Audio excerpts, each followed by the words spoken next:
Добрый день, находимся в городе Бердянске, это центр, бульвар Азовский. И едем в сторону аквапарка.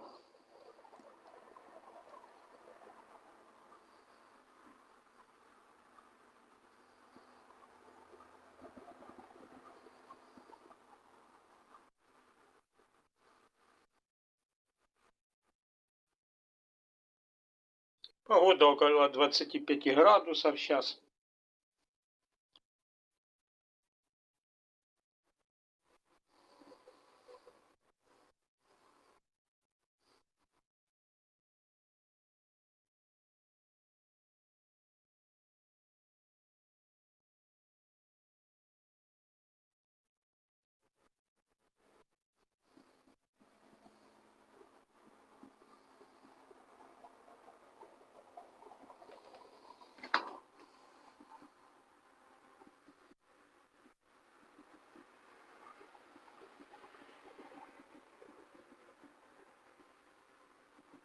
Дороги хорошие, поремонтировали их.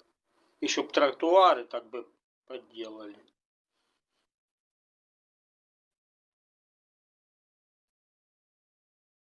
Это уже подъезжаем к железнодорожному вокзалу. Он сейчас не работает, потому как военные действия, железнодорожная ветка до Полог ведет.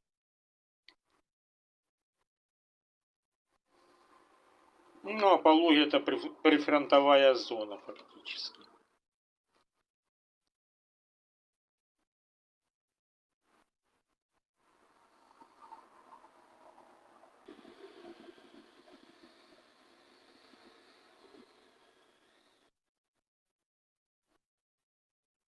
Это в сторону третьего пляжа едем.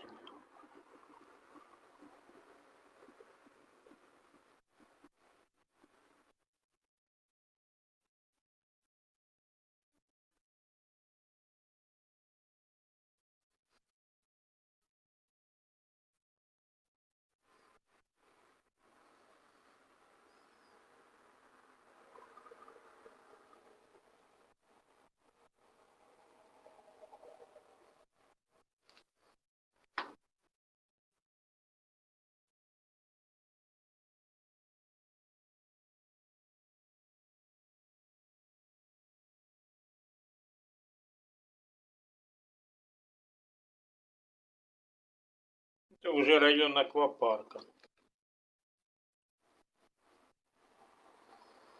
Начинается коса Бердянская.